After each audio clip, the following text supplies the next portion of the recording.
fut un temps, Christian Clavier possédait une villa en Corse, un bien situé à Porto Vecchio. Le célèbre acteur français, à retrouver prochainement dans la comédie Cocorico, l'a vendue en 2012, réalisant une plus-value de 4,1 millions d'euros. Point de départ de sa guerre judiciaire contre le fisc français. Christian Clavier a coulé des jours heureux en Corse, enfin pas toujours heureux.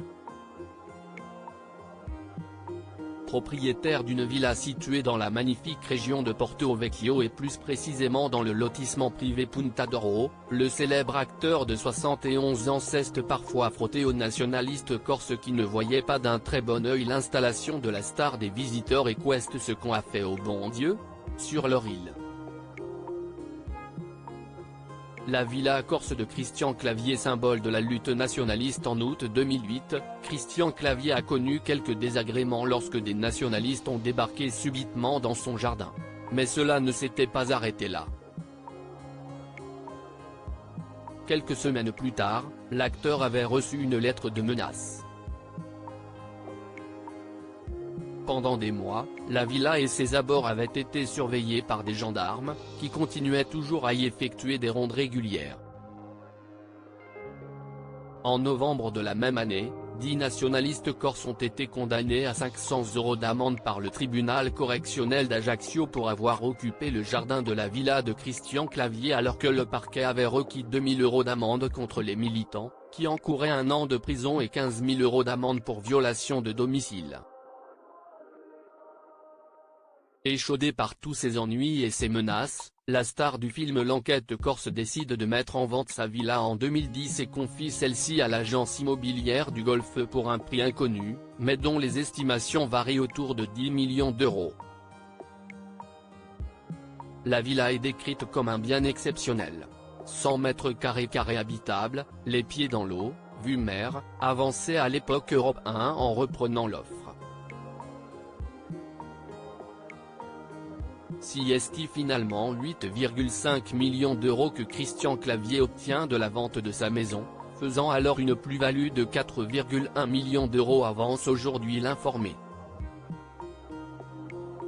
Sont liés à cette vente très bien opérée l'acquittement de l'impôt sur les plus-values des résidences secondaires, selon les calculs de l'Informé 1,3 million d'euros environ, en fonction de l'année d'achat, mais aussi la contribution exceptionnelle sur les hauts revenus à laquelle Christian Clavier est assujetti. Deux sujets sur lesquels l'acteur n'est absolument pas d'accord. Les sujets sur lesquels Christian Clavier et Bercy s'opposent farouchement. L'Informé fait aujourd'hui état de la guerre judiciaire entamée depuis plusieurs années par Christian Clavier au fisc français. L'acteur français maintient corps et âme qu'il est exonéré cet impôt sur les plus-values pour deux raisons: il n'était plus résident fiscal français mais britannique au moment de la cession et de plus il n'avait pas loué sa ville et en possédait la libre disposition. Faux, lui répond Bercy, argument à l'appui. Oui, Christian Clavier a bien vendu son appartement parisien boulevard Raspail et a acheté une maison à Londres en juin 2012, mais Bercy relève que l'acteur a transporté les 2/3 de ses biens vers un autre appartement parisien, loué par sa société britannique Farce Limited, détaille l'Informé. Et CST alors que Bercy se concentre sur cet appartement parisien et découvre de nombreuses factures qui semblent montrer que Christian Clavier y passait énormément de temps. De plus, la star des visiteurs aurait effectué de multiples achats en Corse, ce qui prouverait alors qu'il ne résidait pas en Angleterre autant qu'il l'affirmait.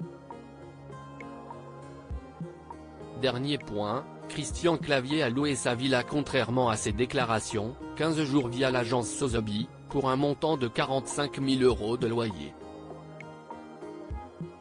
Autant d'éléments qui ont poussé Bercy à infliger un redress fiscal le mari d'Isabelle de Araújo en 2014. Nouveau rebondissement en faveur de Christian Clavier suite de ce long feuilleton judiciaire en 2020 et 2022 lorsque le tribunal administratif de Paris puis la cour administrative d'appel ont tous les deux validé le redressement fiscal. sauf que le Conseil d'État vient en partie de donner raison à Christian Clavier. L'Informé révèle en effet dans son enquête que le point de la libre disposition du logement est remis en question. La rapporteure publique a notamment estimé que lorsque la mise en location demeure négligeable, il paraît possible d'en faire abstraction, et il semble que l'exonération ne devrait pas être compromise. La plus haute juridiction administrative a même condamné l'État à verser 2 000 € à Clavier en réparation de cette erreur de droit, apprend Théon. Installé depuis 2018 en Belgique, officiellement, Christian Clavier recevra le 11 décembre prochain la Légion d'honneur des mains d'Emmanuel Macron et sera à l'affiche en février prochain de la comédie Cocorico aux côtés de Sylvie Testu.